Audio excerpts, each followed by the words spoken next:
ازيكم عاملين ايه؟ يا رب تكونوا بخير. رمضان كريم وكل سنه وانتم طيبين. قبل ما نبدا الفيديو النهارده ما تنسوش تصلوا على النبي وتشتركوا في القناه وتفعلوا الجرس وتدوسوا على اللايك. ويلا بينا نشوف فيديو النهارده ايه.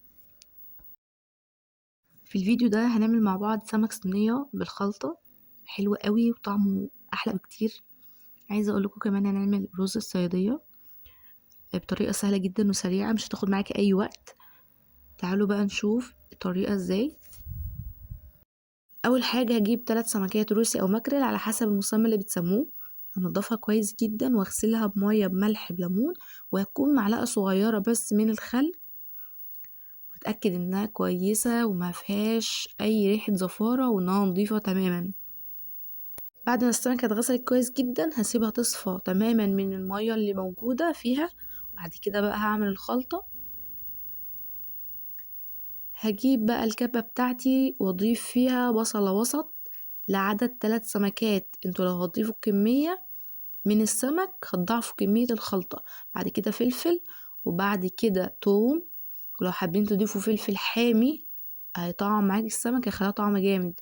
بعد كده بقى معلقة من الصلصة، لو مش متوفر صلصة ما تضيفيش طماطم.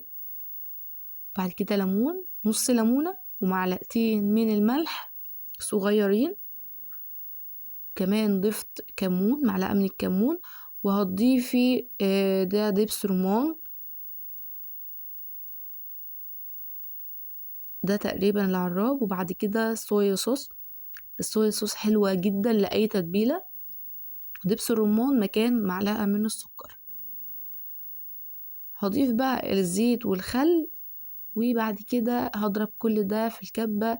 ويفضل ان الخلطة دي تكون ناعمة على حسب كمية السمك، على حسب كمية الخلطة. فانتي تكتري خلطة على قد ما تقدري، لان طول ما الخلطة كتيرة في السمكة فهيكون طعمها احسن. طول ما انتي بتزودي وقت التتبيلة في السمك هيكون طعمها احسن. ده كان شكل الخلطة، كانت ناعمة وكنت حباها بالشكل ده. هتبل بقى كل السمكات من جوه الاول بالشكل ده. بعد ما اتبلها كويس قوي من جوه هتبلها من بره، لان هتبقى معايا خلطة كتير جدا فهحطها على السمك من بره. بعد كده هغلفها في الطبق ده لمدة 5 ساعات كده ولا حاجة، على قد ما تقدري طولي الساعات في تتبيلة السمك. هحط بقى صينية وهجيب فيها حوالي معلقتين زيت كده في الصينية من تحت، وبعد كده هحط السمك والخلطة اللي في الطبق متبقية معايا هحطها على السمك. بعد كده هحط زيت على السمك عشان يحمر معايا. هدخله الفرن على نار هادية. أول ما يستوي معايا هولع الشواية من فوق عشان يتلون، وهقلبه من تحت برضو عشان ياخد لون. بعد كده هعمل رز الصيادية، كوبايتين من الرز مغسولين ومعاهم بصلاية متقطعة مكعبات. هجيب حلة هضيف فيها معلقتين، واحدة سمنة وواحدة زيت، أو الاتنين يا إما زيت يا إما سمنة. بعد كده هضيف البصلاية أول ما يسخن وهحمرها لحد ما أوصل للدرجة دي. وصل للون ده هضيف له معلقتين من السكر، معلقتين صغيرين، وابدا اقلب كل ده لحد ما السكر يتكرمل معايا يبقى بالشكل ده. هتحس ان هو بيتحرق، بس انا عايزه اوصل للون ده عشان يدي للرز لون بني.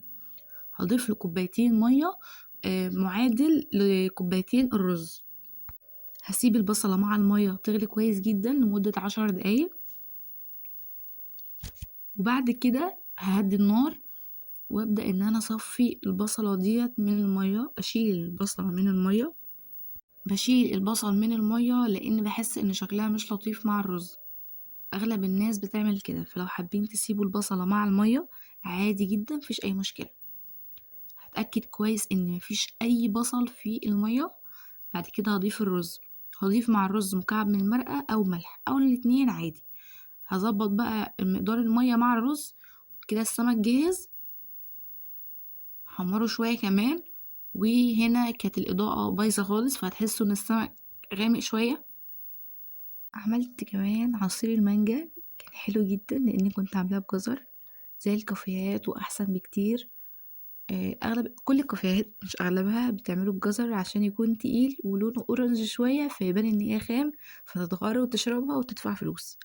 فانت لو عملتيه في بيتك هيكون احسن بكتير. فان شاء الله نعمل مع بعض عصير المانجا بجزر في فيديو. خلينا بقى في الرز الحلو ده والسمك اللي ملوش حل ده، بجد بجد كان طعمه حلو قوي. اتمنى تجربوه تقولي رأيكم في الكومنتات.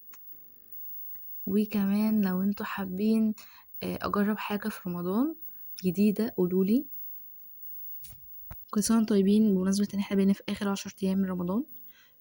خلاص رمضان بيودع وحاسة ان هو كان امبارح لسه. كل سنة وانتم طيبين. آخر 10 أيام من رمضان، اللي ملتزمش بقيام الليل أو بصلاة قيام الليل من أول رمضان يلحق يلتزم بيها في آخر 10 أيام. تحاولوا ان انتوا تختموا القرآن في ليلة 26 أو 27 اللي هي ليلة متوقعة من ليلة القدر. تكثفوا الدعوات الفترة دي وما تنسونيش من صالح دعواتكم. ربنا يتقبل من الجميع. بس ده فيديو النهاردة، ما تنسوش بقى لايك والشير والاشتراك في القناة وتفعيل الجرس، وكمان دوسوا على اللايك.